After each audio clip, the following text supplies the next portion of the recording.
What if, on a quiet night in June 1791, King Louis XVI escaped the city of Paris and changed history forever?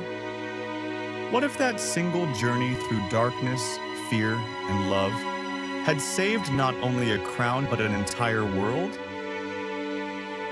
Paris, 1791. The air was heavy with whispers. Bread was scarce, trust even rarer. Posters on the walls cried out for liberty, but behind them, people trembled. The revolution had begun with ideals: freedom, equality, a nation reborn. Yet by now, blood had replaced words, and suspicion ruled the streets. The royal family was watched day and night. The Tuileries Palace had become a golden cage. Servants were spies. Neighbors were informants.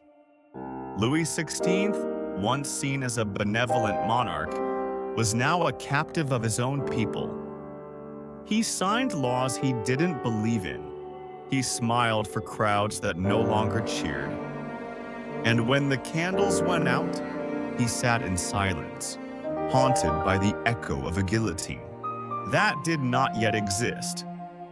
Marie Antoinette watched him from across the room. Once the glittering heart of Versailles, now a pale shadow of the queen she once was.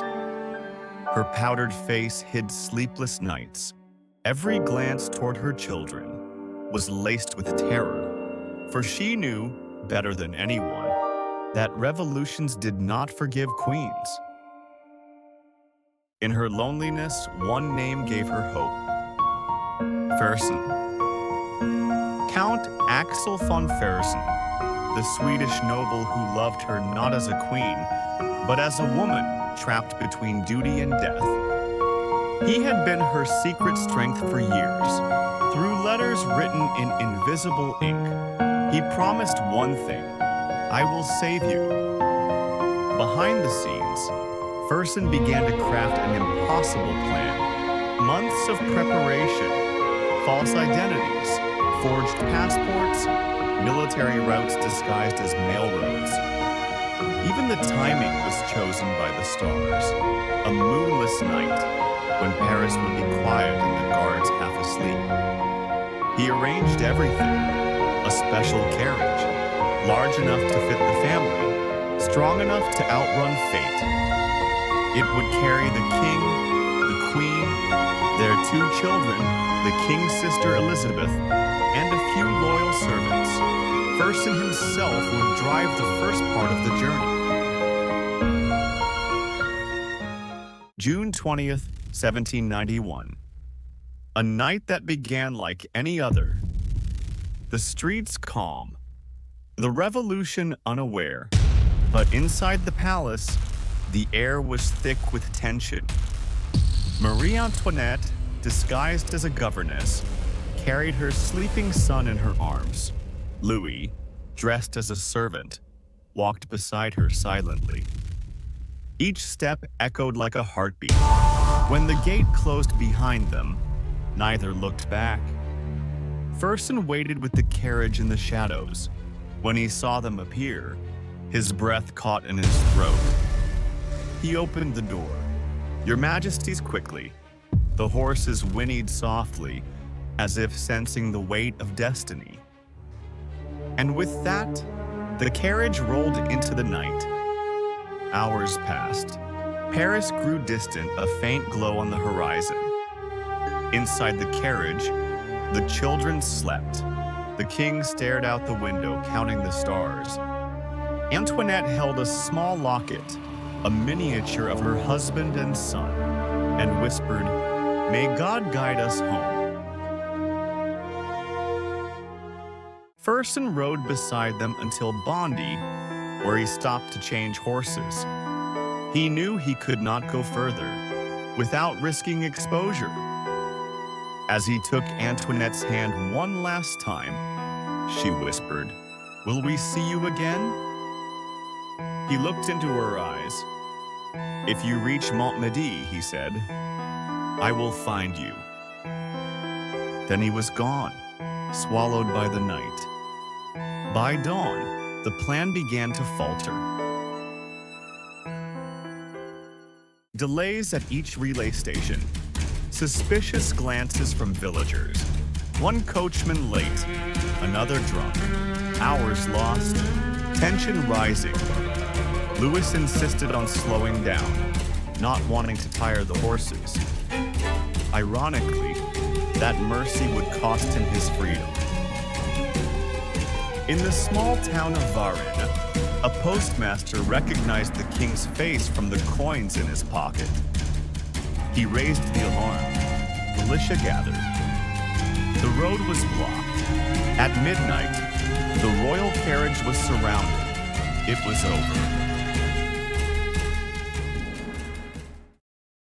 But what if that postmaster had hesitated? What if the horses hadn't tired? What if, by a single heartbeat, they had crossed the Meuse River and reached Montmédy? The fortress awaited, commanded by loyal troops under the Marquis de Bouillé. Fersen was there, eyes fixed on the road, and when he saw the carriage lights, he fell to his knees. "They made it," he whispered. Louis XVI stepped down, dust and exhaustion clinging to him. But in that moment, he was a king again. "France shall rise once more," he declared. The soldiers cheered. The drums of exile beat. From Montmédy, Louis issued a proclamation. "The revolution has betrayed the nation. I call upon all loyal subjects to restore order." His words echoed across Europe. In Vienna, Marie Antoinette's brother, Emperor Leopold II, rallied Austria's armies. Prussia followed. The Declaration of Pillnitz became more than words. It became war. Tens of thousands of soldiers marched into France. Inside the country, royalist uprisings erupted in Lyon, Bordeaux, Marseille. Paris descended into fear. The National Assembly fractured. Moderates fled. Radicals turned on each other. By winter, Paris was surrounded. Louis XVI addressed his army. "I do not seek vengeance, only peace." He entered the capital, not as a tyrant, but as a man returning home. The monarchy was restored, a new constitution written, the guillotine never built.